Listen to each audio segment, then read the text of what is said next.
AI가 글도 쓰고 그림도 그리고 뭐 코딩까지 다 하잖아요?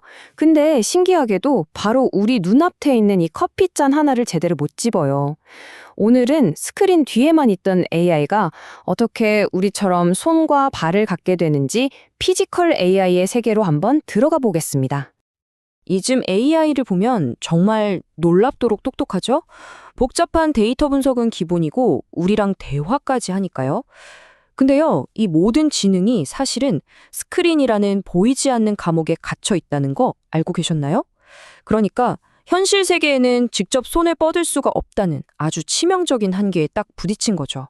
전문가들이 이걸 뭐라고 부르냐면요. 바로 물리적 한계, 그러니까 일종의 보이지 않는 벽이라고 불러요.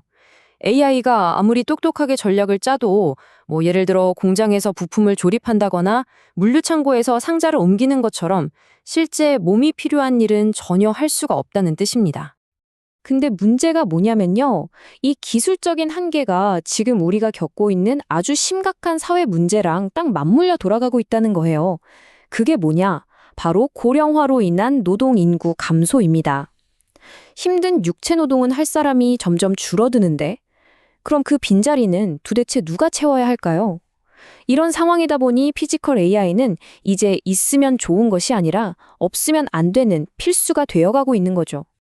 자, 그럼 이 거대한 한계의 벽 어떻게 넘을 수 있을까요? 해답은 생각보다 간단할 수 있습니다. 바로 디지털 세상에 갇혀 있는 AI의 뇌리에다가 현실 세계에서 직접 움직일 수 있는 몸을 딱 붙여주는 겁니다. 이게 바로 피지컬 AI, 줄여서 우리가 PAI라고 부르는 겁니다. 이건 그냥 단순히 좀 똑똑한 로봇, 이런 차원이 아니에요. 전문가들은 이걸 체화된 지능이라고 부르는데요. 완전히 새로운 개념인 거죠. 그러니까 지능이 그냥 데이터만 보고 배우는 게 아니라 실제 환경과 부딪히고 상호작용하면서 배우고 성장한다는 뜻이에요. 와, 드디어 AI가 진짜 우리 세상의 일부가 되는 순간인 겁니다.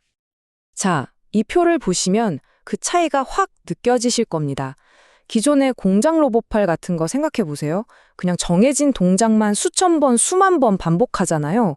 근데 PAI는 그게 아니라 스스로 보고, 판단하고, 행동을 합니다. 그러니까 예측 불가능한 일들이 막 벌어지는 이 현실 세계에 적응할 수 있는 진짜 지능을 갖췄다고 볼 수 있는 거죠.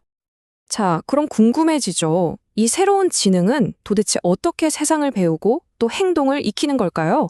바로 이 학습 방식에 진짜 엄청난 비밀이 숨어 있습니다. 이게 바로 게임 체인저예요. AI 모델이 어떻게 진화해 왔는지 보면 그 흐름이 아주 명확하게 보입니다. 자, 첫 단계는 텍스트, 즉 LLM이었죠. 글을 통해 세상을 이해하기 시작했어요. 그리고 다음 단계 LMM으로 넘어가면서 이미지와 영상으로 세상을 보게 된 겁니다. 그리고 마침내 LLMA라는 단계에 와서는 현실 세계에서 직접 물리적인 행동을 계획하고 실행까지 하게 된 거죠. 생각만 하던 AI가 이제 직접 행동까지 한다. 와, 이건 정말 엄청난 도약입니다. 이게 얼마나 대단한 건지 딱 보여주는 사례가 하나 있습니다. 바로 테슬라의 휴머노이드 로봇 옵티머스인데요. 이 로봇이 뭘 했냐면요. 그냥 사람이 하는 행동을 1인칭 시점 영상으로 지켜보는 것만으로 복잡한 블록 분류 작업을 그대로 따라했다는 겁니다. 와, 이건 진짜 수백만 개의 데이터를 쏟아부어서 훈련시키는 게 아니라 말 그대로 보고 배우는 거잖아요. 데이터 효율성 면에서 완전히 차원이 다른 얘기죠. 그리고 이런 기술적인 도약은 당연히 엄청난 경쟁을 불러왔습니다. 지금 전 세계는 이 물리적 세계의 운영체제, 즉 OS를 누가 먼저 차지하느냐를 두고 치열한 전쟁을 벌이고 있는 거죠. 이 경쟁에 얼마나 어마어마한 돈이 몰리고 있냐면요. 시장 규모가 이미 100조 원에 가깝고요. 2030년쯤 되면 지금보다 2배 이상 커질 거라고 해요. 근데 여러분, 이게 다가 아닙니다. 이건 정말 시작에 불과해요. 엔비디아의 CEO 젠슨 황이 뭐라고 했냐면 이 시장의 잠재 가치가 무려 50조 달러라고 했습니다. 우리 돈으로 환산하면 6경 원이 넘는 정말 상상도 안 되는 돈이죠. 이게 뭘 의미하냐면요. 사실상 인류가 지금까지 해왔던 모든 육체 노동의 가치를 전부 합친 거나 마찬가지라는 거예요. 말 그대로 이 기술 경쟁의 최종 보스, 최종 상금이 셈이죠. 지금 이 경쟁의 선두에는 두 거인이 서 있습니다. 바로 엔비디아와 테슬라죠. 근데 재밌는 건 두 회사의 전략이 완전히 다르다는 거예요. 엔비디아는 로봇계의 마이크로소프트가 되려고 해요. 모든 로봇에 들어가는 윈도우 같은 OS를 만들겠다는 거죠.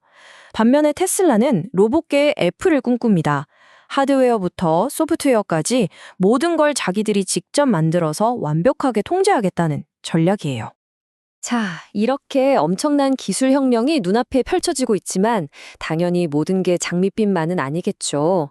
넘어야 할 산들도 분명히 있습니다. 과연 PAI가 진짜 우리 삶 속으로 들어오기까지 어떤 도전 과제들이 기다리고 있을까요?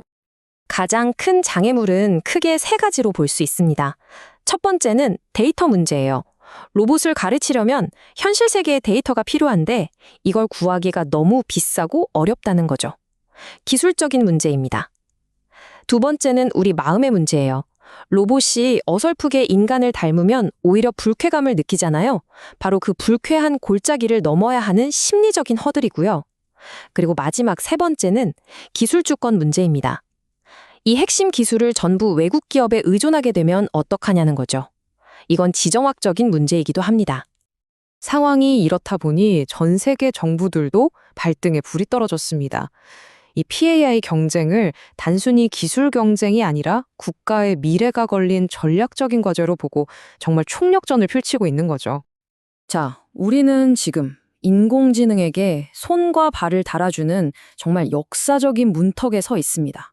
이게 과연 노동의 종말을 의미할까요? 아니면 새로운 번영의 시작일까요? 어쩌면 기술은 거의 다 준비가 된 것 같습니다. 이제 질문은 바로 인간에게로 넘어온 거죠. 여러분은 우리의 이 물리적인 세계를 이 새로운 존재들과 함께 공유할 준비가 정말로 되어 있으신가요?